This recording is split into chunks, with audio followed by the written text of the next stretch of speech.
इच्छा और द्वेष ये जिसके हृदय में रहते हैं, भगवान के समीप रहने पर भी उन्हें नहीं देख पाता है। हे प्रभु, जिसे कभी कुछ पाने की इच्छा नहीं है, आपसे सहज में प्रेम है, उसका हृदय आपका निज घर होता है। यहां श्री भगवान कह रहे हैं, ये इच्छा ही जीव के बंधन का कारण है।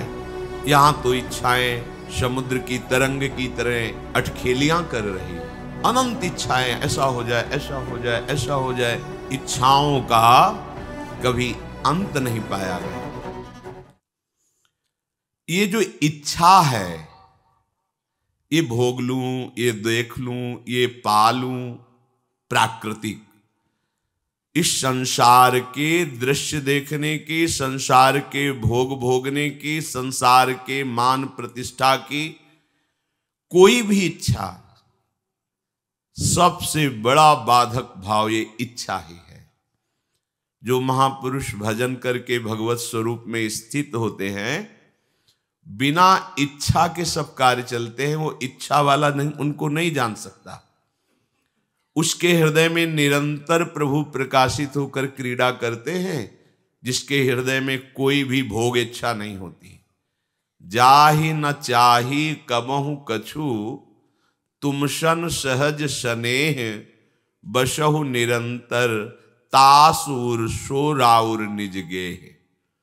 हे प्रभु, जिसे कभी कुछ पाने की इच्छा नहीं है, आपसे सहज में प्रेम है, उसका हृदय आपका निज घर होता है। आप वहां निरंतर वास कीजिए, वो आपका घर है। श्री वाल्मीकि जी महाराज कह रहे हैं। यहां श्री भगवान कह रहे हैं, ये इच्छा ही जीव के बंधन का कारण है। यहां तो इच्छाएं समुद्र की तरंग की तरह अटखेलियां कर रही है। जैसे समुद्र में अनंत तरंगे, ऐसे अनंत इच्छाएं, एक दो इच्छा है, अनंत इच्छाएं, ऐसा हो जाए, ऐसा हो जाए, ऐसा हो जाए। अगर कहीं प्रारब्धवशात भगवद इच्छा से ऐसा हो भी जाए तो और भी इच्छाएं, इच्छाओं का कभी अंत नहीं पाया गया। इच्छा त्याग से ही इसका अंत होता है। इच्छाओं की पूर्ति से कभी भी किसी की इच्छा रुकी नहीं है, आज तक इतिहास साक्षी है। हमारी इच्छा पूर्ति हो जाए तो हम फिर भजन करने लगेंगे, ऐसा सोच केवल हो सकती है। पर जहां वो इच्छा की पूर्ति हुई, ताओं और इच्छाएं प्रकट हुई और उसमें फंस गया।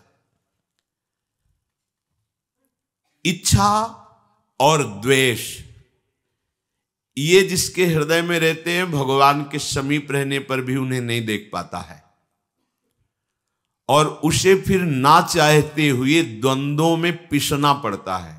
सुख दुख, लाभ हानि, जय पराजय, हर्ष शोक, जन्म मृत्यु, ये सब द्वंद्व हैं। ना चाहते हुए भी उसे इसमें पिसना पड़ेगा। जिसके अंदर भोगों की इच्छा है और दूसरों से द्वेष है।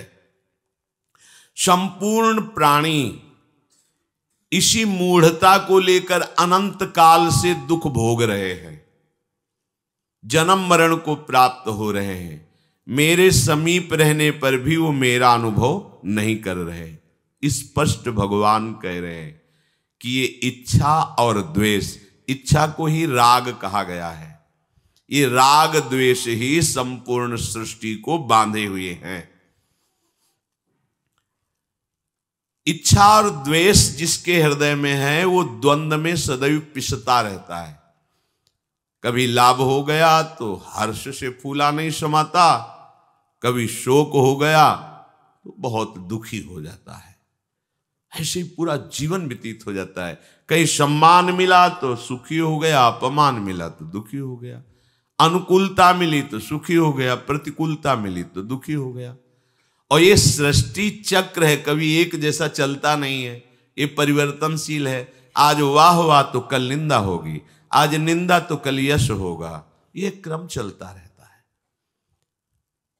जो इच्छा और द्वेष को स्वीकार किए हुए, उसे ना स्वीकारती होने पर भी द्वंद्वों में उसे पिसना पड़ेगा। ये द्वंद्व से फिर चैन से नहीं रहने देंगे। भगवान से बिल्कुल विमुख किए हुए ये इच्छा द्वेष उसे संसार में ही विचरण कराते हैं। इसीलिए उसका बार बार जन्म होता है, बार बार मरण होता है। ये जन्म मरण कैसे होता है? इच्छा द्वेष से, राग और द्वेष से। ये भारी दुख कब तक मिलते रहेंगे? जब तक ये इच्छा और द्वेष रहेगा। देख लो, हमारा हृदय इसी से भरा हुआ है। जहां हमारी इच्छा की पूर्ति होती है वहां राग हो गया, अनुकूलता हो गई, प्रियता हो गई। और जहां हमारी इच्छा के विरुद्ध हुआ वहां द्वेष हो गया, प्रतिकूलता हो गई, नफरत हो गई, लड़ाई झगड़ा हो गया। ऐसे पूरा का पूरा द्वंद्व हमें हर समय पीड़ित करता रहता है। श्री भगवान कह रहे हैं जो विमुख जन हैं वो मेरे भजन में रुचि नहीं रखते, भजन करना नहीं चाहते, क्योंकि वो विवेक का प्रयोग ही नहीं करते हैं। सबके अंदर विवेक है। देखो, कुछ भी गलत करने के लिए जब आप कदम उठाएंगे तो अंदर जलन होगी और आपको कोई कहेगा मत करो, ये गलत है, वो विवेक है कह रहा है। पर वो आप जब नहीं मानते हैं तब फिर बुद्धि आपको सहयोग देने लगी। विवेक दब गया, बुद्धि अपना काम। अगर बुद्धि के ऊपर विवेक का शासन रहे तो आपसे ना किसी से द्वेष होगा, ना किसी से राग होगा। ये उपासक में होता है। जो भगवत सन्मुख उपासक भजन परायण होता है उसकी बुद्धि विवेक के शासन में रहती है सबके विवेक, पर वो विवेक का आदर ना होने के कारण बुद्धि स्वतंत्र रूप से निर्णय करती रहती है और वो नाना प्रकार के द्वंद्वों में फंस जाता है, पिसता रहता है। मनुष्य की प्रवृत्ति और निवृत्ति पशु पक्षियों की तरह नहीं होनी चाहिए, विवेक से होनी चाहिए। पशुओं को भोग दिखाई दिया, टूट पड़े, परिणाम क्या है? कोई मतलब नहीं। ध्यान दीजिए, आपको विवेक मिला है, सामने कोई अनुकूलता दिखाई दे रही, कोई भोग दिखाई दे रहा है, कोई इच्छा की पूर्ति दिखाई दे रही, तो विवेक से पहले सोचिए ये कहीं अधर्म तो नहीं है, ये जो मैं करने जा रहा हूं कहीं पाप आचरण तो नहीं है, ऐसा तो नहीं शास्त्र विरुद्ध आचरण मेरे द्वारा ये होने जा रहा है। विचार कीजिए, क्योंकि पशु में विचार नहीं होता, मनुष्य में विचार करने का अवसर दिया गया है। यदि आप विचार नहीं करते और भोगों में टूट पड़ते हैं तो आप और पशुओं में फिर क्या अंतर रह गया? फिर इस मनुष्य देह की दुर्लभता क्या रही? मनुष्य अपने विवेक को महत्व ना दे करके इच्छा का महत्व देता है। बहुत भगवान बोल रहे हैं, इसलिए सत्य विषय। अंदर से विवेक हमें उपदेश करता है, हम उसका आदर नहीं करते, हम अपनी इच्छा का आदर करते हैं। जब तक मनुष्य अपनी इच्छा का आदर करता रहेगा, विवेक का अनादर करेगा, तब तक उसकी ये बार बार जन्म मरण परंपरा रुकेगी नहीं। इसका मतलब ये समझ में आया कि उपासना का मतलब है इच्छा को मिटा देना। इच्छा को मिटाना बड़ा कठिन है, तो समर्पित कर दो, श्री हरि को समर्पित कर दो। आप देख लेना प्रभु, मेरी तो इच्छा ये है, पर आपकी इच्छा क्या है आप देख लेना। अगर आपको उचित लगे तो पूर्ण कर देना, अनुचित लगे तो मेरे मांगने पर भी कभी पूर्ण मत करना। तो ऐसे सर्वज्ञ भगवान को अपनी इच्छा दे देने से हम इच्छाओं से मुक्त हो सकते हैं। या फिर विवेक बल से अपनी इच्छा का मर्दन कर दीजिए, क्योंकि जितनी भी इच्छाएं वो शरीर और इंद्रियों को लेकर होती हैं। अगर कहीं भगवत प्राप्ति की इच्छा हो जाए तो सब इच्छाओं के नाश करने की सामर्थ्य आप में आ जाएगी। जो साधक इच्छा के अनुसार बातें स्वीकार करता है और इच्छा के अनुसार त्याग देता है, उसका पतन हो जाता है। ध्यान देने योग्य बात है। हमारी इच्छा के अनुकूल गुरुजनों की बात हुई तो स्वीकृति, और इच्छा के प्रतिकूल हुई तो करके देख लेना, परिणाम में आपका स्थान निम्न कोटि का होगा। जो उच्च स्तर का भगवदी वातावरण में प्रवेश वो आंतरिक नहीं होगा। आंतरिक प्रवेश तभी होता है अध्यात्म में जब जोई जोई प्यारो करे सोई मोहि भावे। अपनी इच्छा का ही मर्दन कर देना ये महात्मा का स्वरूप है, चाहे वो गृहस्थ में हो चाहे विरक्त में हो। यह अध्यात्म उपासक का स्वरूप है।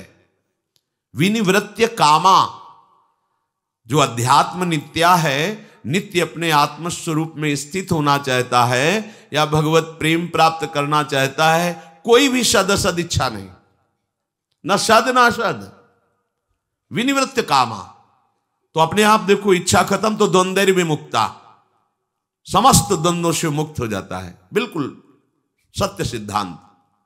कोई न सद इच्छा ना असद इच्छा, क्योंकि ना हमें सद इच्छा की जरूरत है ना असद इच्छा की। जो हमारा स्वरूप है उसके लिए इच्छा की जरूरत नहीं, इच्छाओं के त्याग की जरूरत है। ये गूढ़ रहस्य अध्यात्म का है। ऊंचाई पर पहुंचोगे तब समझ में आएगा, प्राकृतिक धरा से आप इसको नहीं समझ सकते। तो श्री भगवान कह रहे हैं कि वृत्तियां होती हैं दो तरह की, एक होती है लगाने की वृत्ति, एक होती है हटाने की वृत्ति। सब में होती है, स्वाभाविक भगवान ने रचना की। दो प्रकार की वृत्तियां होती, एक हटाना, एक लगाना, अर्थात अन्वय और व्यतिरेक। व्यतिरेक नहीं करना, अन्वय हाँ है, ये करना है। अब ये दोनों बातें संसार में मनुष्य लगा दिया। अनुकूल को लगाने में स्वीकार कर लिया और अपनी इच्छा के प्रतिकूल को हटाने में बात बिगड़ गई। एक वृत्ति है हटाना, एक है लगाना। दोनों अनुकूलता को लेकर के वो कर रहा है। देखो अंतःकरण धर्म के अंतर्गत देखो, जो उसे प्रिय लगता है उसमें तो वृत्ति लगाता है, जो अप्रिय लगता है उससे वृत्ति हटा देता है। यह संसारिक ही है। हटाना और लगाना कहां से हमें प्रमाण होगा? प्रभु में वृत्ति लगाना है और भोगों से वृत्ति हटाना है। शास्त्र की गुरु की आज्ञा में वृत्ति लगाना है और उनके विरुद्ध आचरणों में वृत्ति हटाना है। ये तो हुआ सही प्रयोग इसका। पर हम लोग क्या करते हैं, मन की इच्छा में लगाना है और मन की इच्छा के विरुद्ध हटाना है। वो इच्छा में ही विचरण कर रहा है। हटाना लगाना उसका कोई महत्वपूर्ण नहीं हुआ।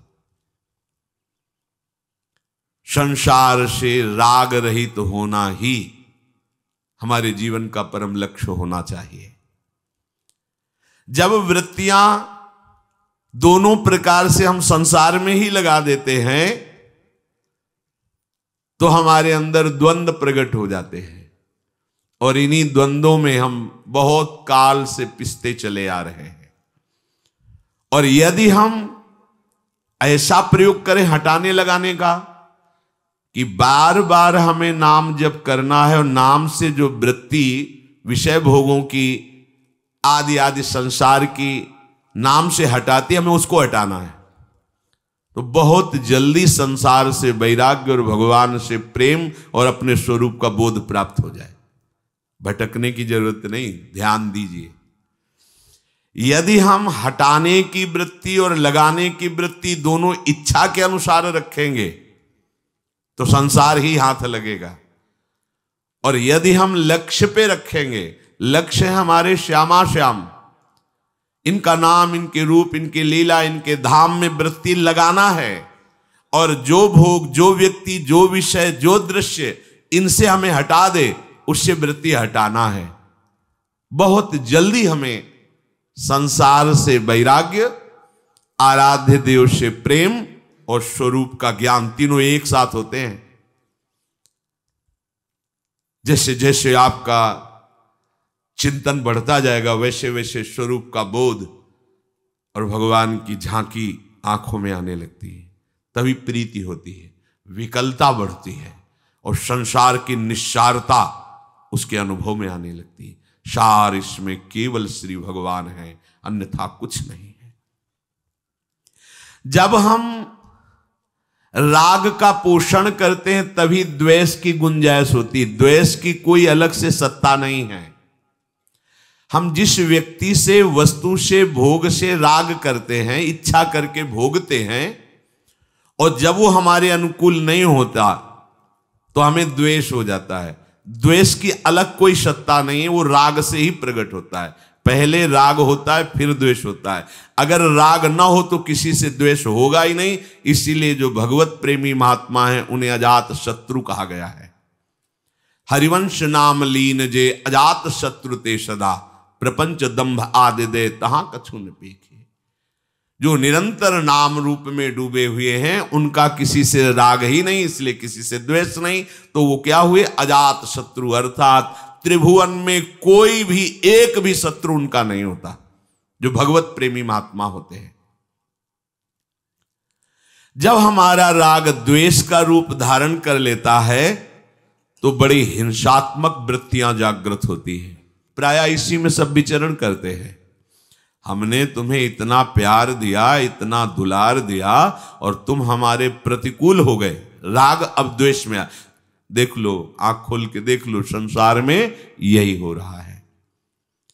इतना वो पाप रत हो जाता है कि कोई गुंजाइश ही नहीं रह जाती उसके कल्याण की, मंगल की। एकदम घोर अपवित्र हृदय हो जाता है।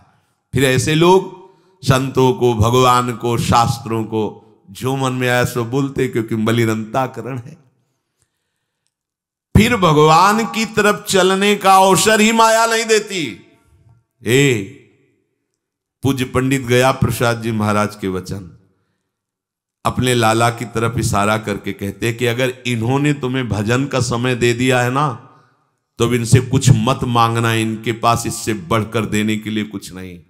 अर्थात ये जितना मायाकृत वैभव है, इससे सबसे श्रेष्ठ फल है कि हमें समय दे दिया गया भजन करने का।